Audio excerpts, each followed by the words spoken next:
Hello, and welcome to Mr. America, the Bearded Truth, covering political and social issues one liberty at a time, with entertaining insights of current events and important discussions on topics that affect us all, shining the torch of liberty and brightening the future by bringing libertarianism into our everyday life. And now, your host, the friendly neighborhood libertarian, Jason Lyon, Mr. America, the Bearded Truth on Muddied Waters Media. Oh boy, we are back. Second time today. Did you guys miss the first episode? You missed a hell of a show earlier. If you did, don't worry. I understand the 2 p.m. slot can be a little difficult to get into. But if you're ever at work slow on a Friday afternoon, you want someone to tune into, we're here every Friday at 2 p.m. But I've got a special doubleheader for you guys tonight. Of course, I am Mr. America, the Bearded Truth, Jason Lyon. Thank you so much for being here. I appreciate each and every one of you for being here, interacting with these posts, whether you're on YouTube, Facebook, Twitter, Float, Twitch, wherever you're seeing us live. Thank you so much for interacting, for being a part of the family here. We couldn't do this without y'all, so thank you so much for that. I'm, of course, your neighborhood friendly libertarian. We're talking about different specific issues and how we can bring liberty to the forefront of everyone's minds. And tonight, I've got one hell of a show lined up for you. I've got the one and only Mr. Steve Dasbach.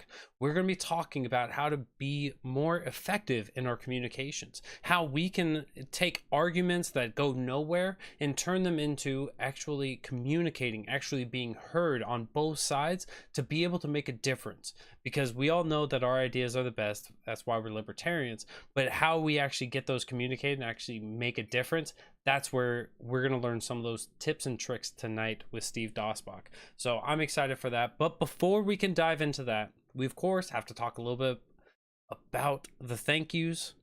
The first thank you, of course, I already gave it out to y'all. The second thank you to Matt and Spike for continuing to give me a platform to come out here to talk to you guys about all of these different issues. And a big thank you, of course, to our paid subscribers who get mountains of exclusive content, who get to come on to the monthly Muddied Zoom, hang out with Spike Cohen himself, Matt Wright, the man, and me when I can hop in there, and anyone else from the Muddied Waters team. You could get those one Thursday a month. So if you want to get a part of this, you hop on over to anchor.fm/muddiedwaters/subscribe. You can sign up for there for just the cost of a couple lattes a month. I think we can all go without one or two in a month in order to be a part of this exclusive group. And so thank you to everyone who has already done that. And thank you to everyone who will be doing that as a response to this. I want to give a big thank you and shout out to Nug of Knowledge, as that picture is not centered. Nug of Knowledge. If you guys listened to the conversation from earlier, we talked a little bit about cannabis with the one and only William Henry. It dropped a ton of knowledge about the nugs and about the history of it. You guys can head on over to nugofknowledge.com, use the code Bearded Truth. You guys will be able to get 10% off over there. So you can get some nugs delivered to you, and you'll have the knowledge of knowing you're supporting a great cause. I also want to give a huge shout out to the one and only Kelsey Lyon Designs. If you're on the campaign, you're looking to help a campaign, you've got a small business, you've got a big business, you've got any kind of business, you've got events coming up, whatever you're needing for graphic design needs, Kelsey Lyon is going to take care of you. She is phenomenal. She has worked for campaigns such as Joe Jorgensen, for Spike Cohen, for Natalie Bruno, for Ashley Shade. She's worked across the whole spectrum of libertarianism. She's worked for a multitude of businesses, both small and big, and the reviews are undeniable that she will take care of you and take your business to the next step. So couldn't recommend her enough. So if you go over to kelseylyondesigns.com, use the code Muddied Waters, you're going to get 10% off. She's going to take care of you, and you're going to get that back tenfold. So head on over there to help support Kelsey Lyon and her amazing business and what she does. But aside from that, I hope you guys have been enjoying the new schedule with the Mr. Bearded Truth show. I hope you guys have been enjoying all of that. I hope that we are able to continue giving you guys great content, and looking forward to tonight's conversation with Steve Dasbach. This is something, if you guys have seen me, this is something that It's not something that you just learn and you're good at it and that's it. No, this is something that we all continue to work on to be able to be as impactful with our words as possible. So without further ado, let's bring him on. Steve, how's it going tonight? Very good. Just walked in downtown and we're enjoying some drinks up at the SIP rooftop bar, and came back here in time for the show here. That's perfect. Now, for anyone in the audience that doesn't know, me and Steve actually share counties together. He is my Libertarian Party county chair. He's been doing a hell of a job. Moved down here just to swoop in and to save our county. It's been amazing. I don't know about save. It was in pretty good shape before. It was. Yeah, great people here. But it's been amazing having you down here in this county and talking about the rooftop bar there in Greenville. It's a phenomenal place.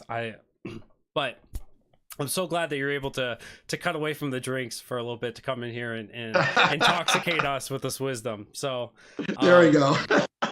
I want to first start off with, for anyone who doesn't know you, could you tell us a little bit about your past, where you came from, and a little bit about you? Well, I actually discovered I was a libertarian the same year the party was founded, although not connected to the party. Believe it or not, I was in a college class. We had to take a required class in American Thought and Language, which is a science major I had absolutely zero interest in. And this was back in the 70s, so they had those, a gazillion choices for what you could sign up for. So I'm reading through all these things. No, I don't want to take that. Don't want to take that. Don't want to take that. American Radical Thought. That sounds like it might be not boring. So I signed up for that. And the textbook collection of writings was American Radical Thought, Our Libertarian Heritage.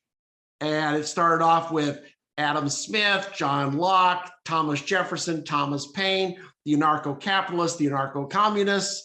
And so it was really, and that's where I realized that my views were not liberal, which is what I had sort of thought growing up in a Democratic household, but rather were libertarian. So I describe myself as a liberal who learned economics.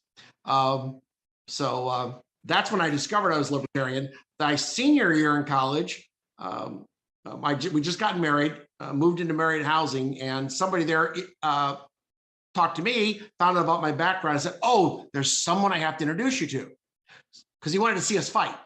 And he walked down and introduced me to Joe Hauptman, who had been college Republicans, ROTC Rangers, et cetera, except he was also a libertarian. And so we didn't argue at all. We just had come at it from different directions. And we founded a campus group there on campus of Michigan State University. And actually, it was interesting. We had no hierarchy, no dues or anything. If somebody had an idea, they pitched it, said how much it was going to cost. And if people chipped in and put forth the money, it happened. And if they didn't, it didn't. So anarchism and spontaneous order. Beautiful. And then anyway, we decided to join the party in '79. And Joe was over at my house, and he was the one that made the call to national headquarters. Said, hey, we're a couple new libertarians here in Indiana. We want to get involved in the Clark campaign. Who's running the Clark campaign in the state so we can volunteer? And their response was, funny you should ask. And the next thing we knew, Joe was running the Clark campaign in Indiana. And then about 2 months later, he was the state chair, in sort of the way these things go. Yeah. That's where I got started in the party in '79, run for office, been state chair there and in Virginia, served several terms on the national committee, and then was national chair. Basically, I was national chair when Harry Brown ran the first time, and I was the party's executive director when he ran the second time. Oh, wow. So the place where I am. And then most recently, I was involved with the Joe Jorgensen campaign. That's quite a history there. So I feel like for somebody like me, who I found out I was a libertarian kind of around the 2016 time, right around when Trump came into office, I realized how bad his ideas really were when they put into practice. I realized a lot of things. I was arguing with libertarians, and it wasn't the way that they were delivering it to me, but it was my research in order to debunk some of the things that they were saying, just in good faith efforts, that kind of converted me. But as somebody who has joined the party within the last 4 or 5 years, A lot of the stuff that we see in the party seems to be very new, but I think that maybe I'm just seeing history repeat itself. From somebody who's seen.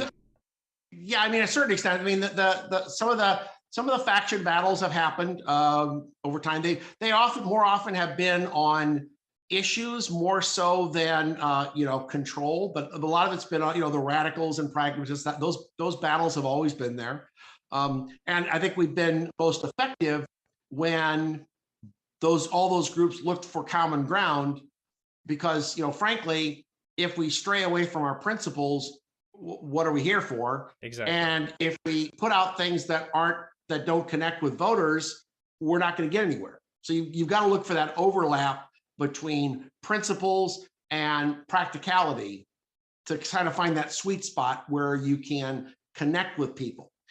Absolutely. One of the things that I learned, I did a lot of work with Marshall Fritz, with the Advocates for Self-Government. He's the one that came up with the diamond version of the world's smallest political quiz. David Nolan developed it originally, and it looked like he's an engineering type. It looked like a graph.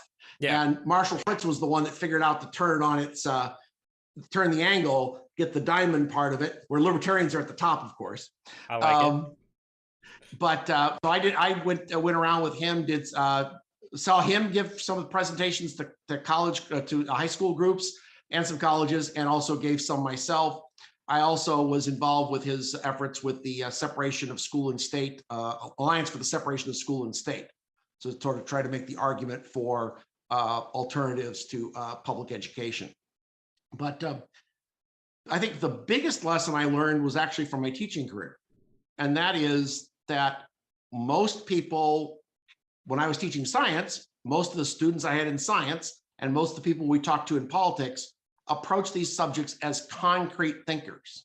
Yeah. They're not looking at it as an abstract. So for me, when I look at science, I start with the theoretical, and then I look at how to hang the practical examples on the fundamental theories. I found that very, very few of my students looked at it that way. They looked at it the opposite. They needed to see the concrete examples, and then they could see how those things tied together with a theoretical underpinning. So you had to, if you wanted to effectively communicate, you had to go from the concrete to the theoretical, not theoretical to concrete. Okay. And so often as libertarians, we start from principle and argue it from principle, and most of the voters we're talking about don't care. Yeah. They want to know, is this going to make my street safe? Is it going to give me a good education for our kids? Is it going to give us a healthy economy? And freedom does all those things. Yes. But we have to make sure that we're making those arguments along. And we have to think about what's important to the voters. Again, when I was teaching my students, it didn't matter how theoretically correct what I said was, it was what they walked away with that mattered. And it's the same thing when you're talking to voters. It's what do they understand about libertarianism and the Libertarian Party, not what you said. Yes. Again, what you said could be totally correct and brilliant, but if they don't get it, you haven't communicated. And so you have to kind of start from where they are. The other thing that's important, and this is where we get into the Ransberger Pivot, which I think was what you used as the title for this session tonight. That's one of the Marshall Fritz communication tools. But the Ransberger Pivot was starting with an area of agreement in values, and then pivoting to how a libertarian solution would deliver those values, address those values better than the statist solutions. So for example, if you're talking to somebody whose concern is education, you want to start with the fact that we all want our kids to get a great education. Yes. And then pivot to how the market and choice provides that better than one-size-fits-all government solutions that are imposed from on high. How you end up with, we want there to not be these conflicts we're seeing in schools. Yeah. And the way you get that is to have choice rather than us having to have political battles. Do we have prayer in school or not prayer in school? Do we teach gender roles or not gender roles? Whatever the issue is, Right now, if everybody has to go to the same school that's run by the government, then it becomes this huge political battle over which side wins. Yes. If it's a market-based system, then you go to the school that matches your values. And your neighbor who disagrees with you goes to a school that matches their values. And you get away from all that conflict. So on that, this is such an important subject because, when we talk about free school choice, right? We talk about using education scholarships account, when we talk about tax credit scholarships, oftentimes we just say, look, from the libertarian standpoint, or when I see people advocate for this, we just say, look, it's going to be better. We don't, and to highlight what you're talking about here is when we talk to family members, when we talk to people that may not be educated on what it is that we're fighting for, we have to put exactly as you said. We care about the students, we care about their safety, we care about them being literate, and I think it was Mises that was talking about the ways of actually creating change in people, and that is that we have to talk about what it is, where you're at now, where you want to go, and give us a tangible path. And so within the pivot of what we're talking about right now, the Ransberger pivot, it's important for us to, as you said, that we have to say, look, we all care about the kid's safety. Now, if you were able to move your kid to another school and that school was able to perform the same, if not better, wouldn't you want to do that? And so we can give those alleys for parents and those changes. Right. And I think one of the things that I think libertarians often make the mistake with education, particularly, at going after the wrong starting target. Because we so often talk about the economic side of it, how we provide payments to private schools and everything else. And we don't look at the regulatory side of it, because there's all kinds of regulations that are in place that both restrict your local public school and they restrict private alternatives. That in effect, in many states, it forces private schools to be, if it's an actual school, not homeschooling, then you're basically forced to be sort of a mirror of the public schools. And they typically don't allow things in between. You either have to go complete homeschooling and you're doing everything, or you have to go to a private school where they're meeting all these standards. You don't have the option of, well, I want to do some homeschooling, but get some supplements here. You're limited. Again, it depends very much on the state. So I've always felt that the place to target where you can get the most success with people is going after all of the regulations that limit not just private schools, but your local public school. Okay, all the things they have to comply with from both the state and the federal government. So you've got, you have to go 180 days a year. You have to go 6 hours a day. You have to have an approved curriculum, approved textbooks, certified teachers, state mandated tests, all these things. And, we've seen that starting up with a Department of Education has produced zero improvements in quality. I mean, forget whether you think it's theoretically a good idea or not. In practice, it clearly does not work. Yes. And so you could clearly get rid of the federal Department of Education and all the regulations that come with it and have absolutely no negative effects on education. And I would argue positive effects based on where we were before the education department was instituted versus where we are now. Same thing with the state. We've had all these increases in state control, and there's been no improvements based on that. Get back to the point where the public schools are pretty much determined by the parents, the teachers, the administrators, the students in that area, and yeah, you got the political board. And then it's not if you don't have all those regulations in place, then it becomes much easier for entrepreneurs to step in and provide alternatives in between complete homeschooling and public schooling or a full-time private school. And you're not running up against these, oh, well, you have to have a hot lunch, and you have to have a nurse on duty, and you have to have this, and you have to have so many square foot, and all these other requirements they put in that restrict entrepreneurs from offering alternatives. And we saw a lot of that in the pandemic, where people were stuck at home. They were looking for some alternatives to supplement, and some states have gone, nope, you can't do that. regulations don't allow it. I mean, our solution always should be focused on what is government doing that is preventing people from finding alternatives, for finding solutions. Because most of the time, that's what's happening. You've got the government stepping in and limiting the ability of the market to address problems. Now, I'm gonna have to play devil's advocate for this conversation, so that we can have those. We can learn from you, and if you would just explain kind of your process as you're going through this as much as you can. But somebody comes, so we live in a fairly right side conservative area here in Greenville. If somebody was to be a very staunch progressive left of center person, when you talk about reducing it down to the local level, they feel as if they have even less say in that, as opposed to at least having some volatility at the federal level, or so for somebody to raise that up and say, I feel like if we came down to my local level, I can't trust my neighbors to do well. How do you grapple with that with somebody? How do you? Well, frankly, you've got a much better chance of persuading your neighbors who you know and see, who you can go down and talk to the school board, you can go down and talk to people.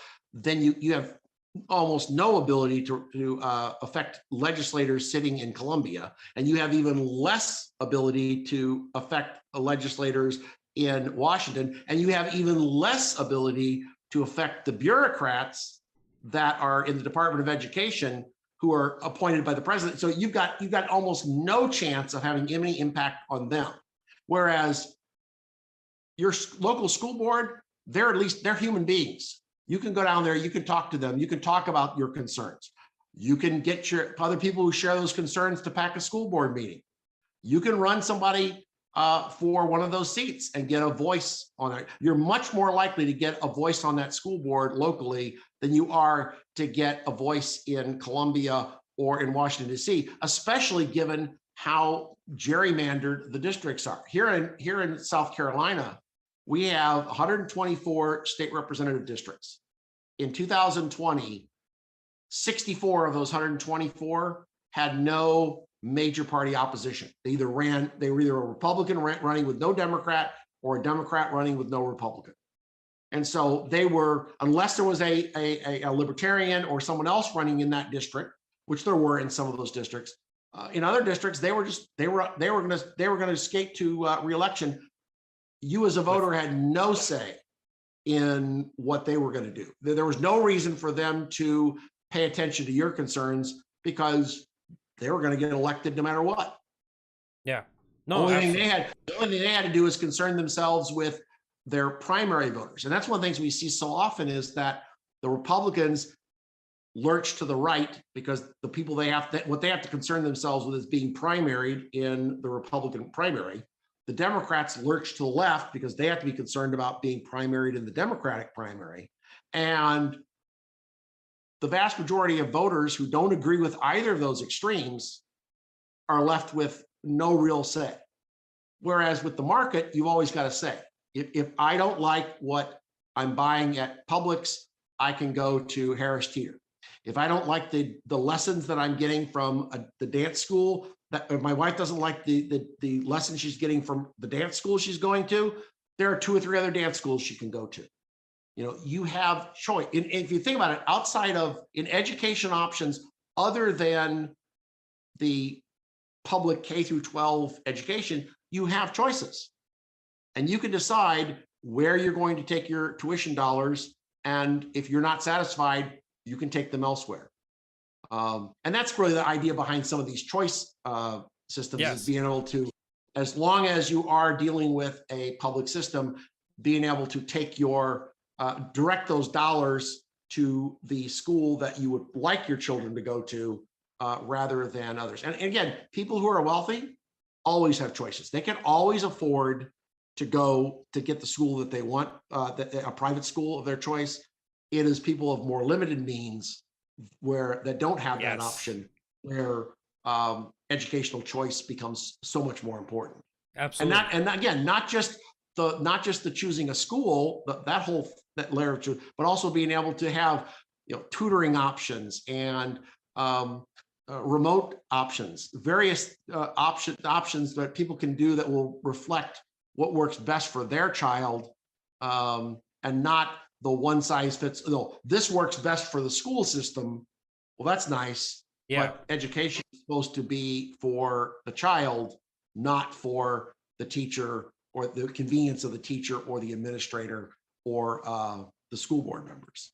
Before I change to a different subject on this, when I went down to Columbia, I went down for a school choice bill and just having the Senate discussions. One of the most impactful and powerful messages I ever received, it was in favor of school choice, was a father of, I believe it was 4 kids, walked up to the microphone, and during his speech, he had asked the whole panel of senators, and he said, does anyone here know any of my children's name?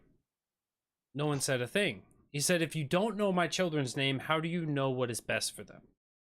If you don't know them on the basic level, how do you know exactly what they need to be successful in school? How do you know all these different things? And I thought that was the most enlightening question I've ever witnessed. But and you also see that there in some areas, again, not all, but you'll check with administrators and teachers and school board members and find out, well, where do your kids go to school? And right. Oftentimes they go to private schools. They're not sending their kids to the same schools that you're sending your kid, that they're controlling the education for your kids while they're sending their kids somewhere else. So as we kind of break through some of these conversation pieces, I think that one of the things that has been the most impactful for me is centered around, some of it's around the criminal justice system, and some of it's centered around the Second Amendment. Both of these things are things that libertarians feel strongly about, and oftentimes we get into conversations with people where we have vast disagreements. What do you think is what's a good mindset to be in? Should you be a libertarian and want to get into a conversation with somebody who we would call quote unquote a gun grabber, etc.? What's a good mindset to be in, and how do you kind of work through that process? Well, there's another technique that we work with. I think this one was primarily popularized by Michael Cloud, who talked about cross-dressing issues. So, for example, if you're going to, so often as libertarians, we're going to talk about guns. We talk about the Second Amendment, the right to keep and bear arms, which resonates great with people that came from the right. But they're already with us on the issue. Yes. It's the people that are from the left that you're trying to reach on that particular issue. So the question is, what's going to resonate with them? And more often here, it's going to be things like the fact that the original gun control laws were put in to keep African Americans from owning weapons. They're often targeted to African Americans and people who are of color. You've got the same laws in place, but the police don't go into the wealthy white areas enforcing those laws. They go into the poorer areas, the areas of minorities. That's where they stop people for weapons. They do the same thing with drugs.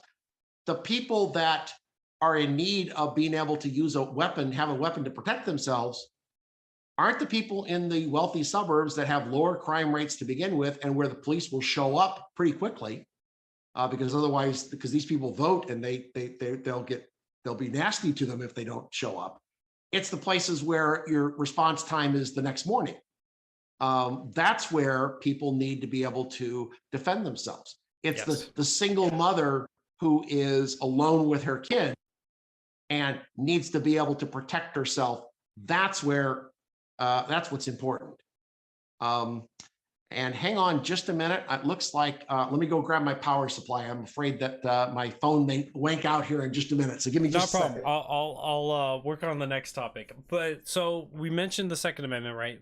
Phrasing in a way that's going to be attaching your values to their values to be able to have it to where you're being heard, right? When you talk about this, if you were to go out there and advocate for gun rights in an absolute way, when you talk about it in that way, you're going to cause people to have their guard up, to want to shut down everything, because guns are from their perspective, guns are not helping in this circumstance. They're not helping in this situation. And so, you know, posing it of talking about the communities that are going to be disproportionately affected by it, communities that will have police going through stop and frisk and all of these other things. These are things that you can kind of tie to other issues that they are vocal against, and everything else, to where that way they now see exactly how this plays out. And so through those communications of understanding your values, understanding their values, you can make those connections.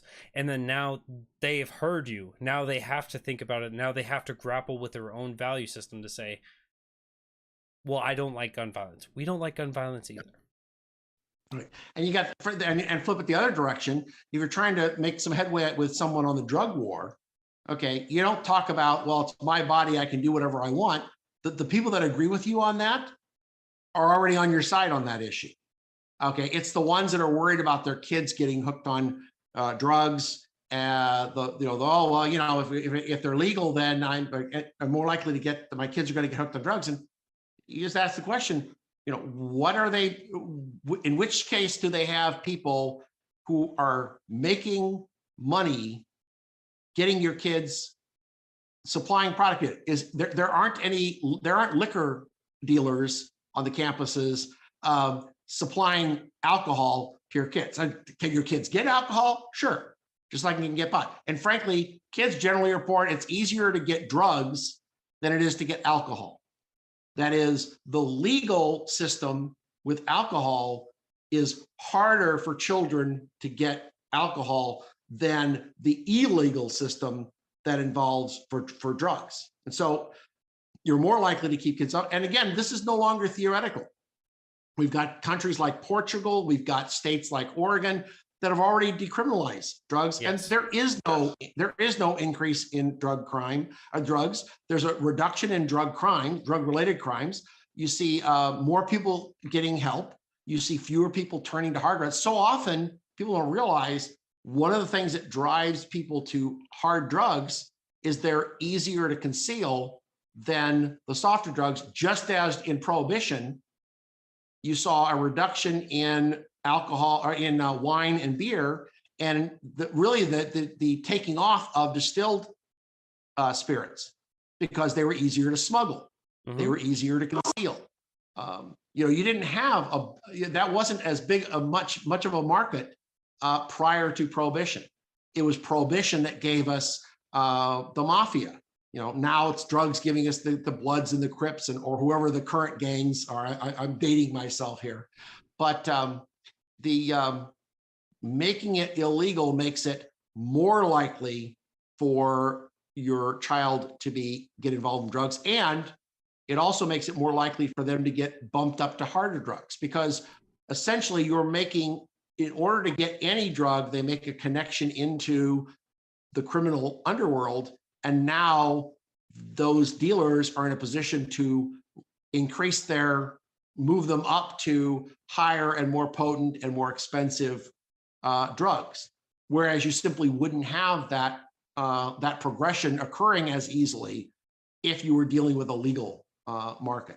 Again, and I'm saying by legal, I mean legal in the same kind of sense that we have alcohol and tobacco, or alcohol, yes. Alcohol being legal. I'm not talking about being legal for an adult to sell drugs to your child. Now, it shouldn't be illegal for your child. It's illegal for the adult. Yes. It should be the adult. I think within that conversation, though, as well, one of the important things that I like to bring up when I'm talking to somebody on the right side of the aisle, specifically on the war on drugs, is many people on the right side of the aisle, they believe in a firm national border. And one of those things that is caused our border to seem like Swiss cheese in some ways is the drugs that are coming through from the cartels. Now, when you spoke about Prohibition, it created the mafia, and the war on drugs has created cartels. And so we're shipping those in. We've got drugs coming across the border. We've got humans coming across the border. We've got guns. We've got violence, a huge amount of violence associated with it. Yes. And the thing about the border is that The vast majority of problems related to illegal immigration are because it's illegal. It's not because of the immigration. The immigration itself isn't a problem. Immigrants are every study that's been looked at shows that immigration is a net plus to our economy. The problem is that it is so difficult to come here legally that people end up going illegal, which creates again another whole black market where you've got criminal enterprises that are smuggling people across the border and then also smuggling drugs along with it. I mean, it all kind of goes together. Yeah. Frankly, sometimes people are concerned about losing our culture, and having to speak Spanish or things like that. Okay, I'd rather somebody come over here and spend $1,000 to learn English than $1,000 to a coyote to smuggle them across the border. Let people come here legally. Let them work, let them go home. A lot of times people stay here because it's so dangerous to come back, go across the border. If they were able to move back and forth, they would come here, work for a period of time, go home. Come here, work for a period of time, go home. But we've made it extremely hard for that to happen. If you look back to when we had sort of the way my grandparents came here through Ellis Island, the acceptance rate at Ellis Island was in excess of 98%. Was 99% of people that showed up, and then they showed up with, there was no visa, nothing approval. They just came. Yep. And 99% of them looked at, yep, you're good, and they were admitted. It was, they did a check for communicable diseases. They checked to see if somebody was a wanted criminal that was fleeing prosecution. And other than that, you're welcome. And again, you can put restrictions on not providing benefits if you're concerned about, well, people are going to come here for welfare. They're not usually, but if you want to put a 5-year limit that you don't qualify for that until you've been here, you already got some of those things in place anyway. Most of the problems we have with illegal immigration would go away if we had a way for people to come here, reasonable way for people to come here legally. Frankly, the way we're able to go to other countries legally. If I want to go to Europe, if I want to go to Central or South America, there's very little impediments for me to do that. Now, there may be some impediments for me becoming a permanent resident or working there, but there's very little impediment for visiting and for staying an extended period of time. And our system should be at least as flexible for people coming here as we expect it to be for us wanting to go other places. Absolutely. I was really surprised. So when I at a former employer that I worked for, I worked and went and spoke to people on both sides of the aisle, of the duopoly aisle, if you will. And in talking about some of these topics, I went and I primaried on criminal justice reform. That's always been my big thing. The viewers all know this. And so for me, I was talking about civil asset forfeiture. We created a statewide movement in order to try to end that here in South Carolina. And it was amazing to me because it was so easy, of course, to sell it to a Democrat and say, hey, look, police are coming through and they're rounding up people's money, and it's not people that are very affluent. This is not people that are rich. This is right. You and me getting our 20s, our hundreds, and everything else taken from us. And I went to the conservatives, and we were able to sell the same message, by framing it in a different way, because what's their value? They don't want to be stepped on by the government themselves. And right. So for us, I could have, if somebody was to have recorded both of those messages of when I went to a Democrat breakfast and when I went to a Republican dinner and spoke about both of these messages, they would have looked entirely different. But at the end value was that, using some of the points we were talking about within this was, I understood where their values were. I connected myself to them. I said, we want to have to where you are a private citizen. If you don't have issues going on, if you're not causing a problem, there shouldn't be a necessity for police to come in and check out your stuff. And they're like, absolutely, Fourth Amendment. Yeah, I love this stuff. And so civil asset forfeiture comes against this. And they go, sign me up. I'm on board. I'm one of the You have to look at what their values are, what their concerns are. And we're not changing our positions. We're not changing our principles, but we're connecting them in a way that we're showing how it connects to what they care about. Mhm. Because at the end of the day, most voters are not ideological. We talk about, well, those positions are inconsistent. They don't care. They don't. They want their kids safe. They want they want to have a good economy. They want to have good education. They want to have good health care. And whatever will result in that, they're okay with. And it turns out we've got the best solutions in those areas. But we're not going to, for most of them, we're not going to connect to them based on the ideology. We're going to connect them based on the practicality of what we're trying to accomplish. And we can show that the principles tie that together. That's what ties our views together. So we're not just doing some hodgepodge of ideas. They're tied together from some fundamental principles, but they work. A fellow who was active in the late 90s, a fellow by the name of Don Ransberger, used to say, liberty works and liberty is right. That you have to give both the practical argument and the principle argument. I like it. That you can't get by with just one or just the other. They're both important, and that's really why when we're trying to find to get away from conflict in organizations such as the Libertarian Party, that it's not a case of, well, we'll have peace when one side wins out and pushes the other side aside, or vice versa.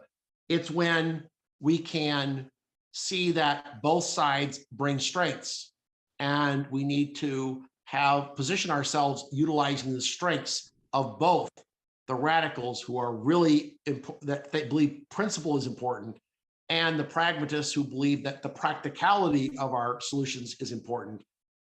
And the fact is, you have to have both. Yes. If you want to be successful. Now, we can have a Facebook argument. We can have like a one-on-one conversation with somebody sitting over a cup of tea and use all the best communication tactics. Do you think that will ever turn somebody from a Democrat to a Libertarian, a Republican to a Libertarian? Or what is the purpose of when we're having these conversations? Well, I think that at the stage we're at now, one of our guiding principles used to be discovery before persuasion. Polling indicates that there's something between 30 to 60 million people in the country, adults, voting age adults, who hold fundamentally libertarian views. They're not hundreds on the Nolan chart or anything like that. But they're basically, it's understandable. Yeah, they basically are people that believe that we should have less government involvement, not more, and they believe it both in the social and economic spheres. Our primary job is to find the people that already agree with us and to get them mobilized and active in the movement in whatever aspect of that works for them, whether it's political, whether it's on the think tank type of side or the educational side. But it's finding the people that already agree with us and, in effect, increasing the size of our troops. It's recruit your army before you go to war. Yes. And so I talk to students, people that have, what brought you to the Libertarian Party, for example, or what made you believe you're a Libertarian? And I rarely run into somebody who said, well, I was arguing on Facebook with this Libertarian, and I suddenly realized that I was completely wrong, and he or she was completely right, and I just totally changed my worldview. Usually it's more along the lines of, I heard some Libertarian candidate, or I heard a Libertarian speaker, and I went, my God, where have you people been all my life? Yeah. Okay, that's what I believe. That's what happened to me in college. I looked at those writings from Jefferson and Paine, and said, well, that's what I believe. Yes. I mean, the closest I had gotten to at that point was, well, I liked the Republicans at that time was Richard Nixon. So, I knew I wasn't that. And so, but that classical liberal idea, and then over time, obviously, I became more hardcore and more consistent, which is what the other thing that's might have been my experience is generally the longer people spend in the libertarian movement, the more consistent they become, the more hardcore their beliefs. And that's where principle becomes important. Yes. That they see how the principle that brought them to a libertarian view on issues A, B, C, and D also leads them in a different direction than maybe they were before on issues E, F, and G. As a libertarian, as a formal liberal, one of the ones that was harder for me to get to was in things like welfare, and seeing how we could really address those without utilizing government and coercive taxation. And that was one of the ones that it took me longer to get to than other issues, which were, other things were really easy. Yeah, absolutely. And then obviously, and then people that come from the right, it may be some other issue that is harder for them to connect. A lot of times for people on the right, it's the drugs. Drugs are one of the hard ones. The drugs or the war. I've seen a lot of war be one of those things. We're America. We're doing the right thing. We're fighting for freedom. And then it's just like, here's just the, have you seen the Afghanistan papers? Oh, I don't. All right. You got me. Yeah. The fighting for freedom. Most of the time, that's not what it ends up being. In fact, it was interesting back in late 2002 or early 2003. This is when you could see that we were leading up to war in Iraq. And I had left the Libertarian Party headquarters. I was working with Harry Brown, Jim Babka, Perry Willis at with the American Liberty Foundation. And we put out a website, truthaboutwar.com, I believe. It's still up there. And basically said, look, we're being lied into war. All the stuff you're being told, it's a lie. Here's how we know it's a lie. They're gonna claim this. They're claiming this, and this. None of this is true. Here's how we know it's not true. Here's where they've done this before. And on the day they invaded, we froze the site. And it basically said, look, when they come back and say, oh, we had no way of knowing, we've got it laid out here. Yes, you did. You knew, you did know, you had the information. Yep. It didn't fit your agenda. Yeah. So in fact, anybody wants to go see it, it's still there. I said truthaboutwar.com, and you can see all the evidence that we laid out about why there were no weapons of mass destruction. No weapons of mass destruction would be found. And that there was no connection between Iraq and 9/11. All those things. Now there was something that you'd mentioned a little bit earlier, off of my question that I wanted to touch on for two reasons. One of those was when I had asked about, when we talk to a Republican or a Democrat, the purpose, and of course we want to find those people who are unknowingly libertarians and bring them in, but it's also about, in my opinion, is about finding uncommon allies.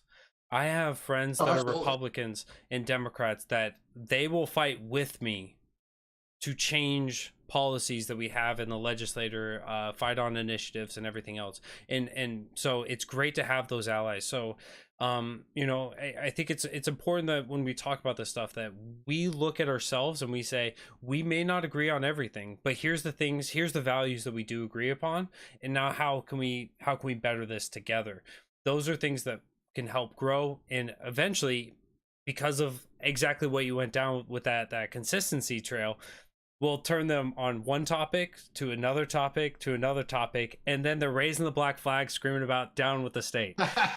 Right. Well, and that's also, it's important inside the libertarian movement, and it's even more important when we're making these outside connections. I can't think of how many times that we've lost people because they started interacting with other libertarians and go, oh yeah, we agree here, we agree here, we agree here. Oh, we don't agree here. And all of a sudden it becomes fighting over the one thing they don't agree with and ignoring the 10 things they agreed with. Yes. We should work together on the things we agree with, and agree to respectfully disagree on things we don't, and hope that over time they will come along. I think it was Michael Cloud that mentioned, when you put the cucumber in a jar of brine, the brine doesn't become cucumber, the cucumber becomes a pickle. And if you put a proto-libertarian in with a group of libertarians, you're not going to turn the libertarians to become back to status. Yeah. You're gonna have the proto-libertarian become a more consistently anti-statist. So what you're saying is that everyone in the audience right now needs to recruit friends to come watch Muddy Waters Media so that we can create some pickles together. I love the Absolutely, plug. Absolutely. I love the plug. Well, Steve, we're coming up at the end of the hour. This flew by. I love this conversation. I love learning and continuing to grow on being able to be better about communicating, learning from a lot of the things that you were talking about tonight and helping us out with just being able to communicate people on both sides of the aisle and those tactics. I want to give you some time because I know you're on the campaign trail right now. I want to let you plug yourself and plug everywhere we can find you. Well, I mean, I think I'll do the last part first. My website is stevedasbach.com or .org. Either one of them works. Or if you want to email me, it's steve@stevedasbach.org. I am running for national chair, which is the Libertarian Party, which is the position I held back in the 90s. That's the period where during that period our membership grew by 180%. Our fundraising grew 200%. Our media appearances grew by 500%. When I left as executive director, we were doing an average of 56 media appearances every month. Cable news shows, national syndicated radio.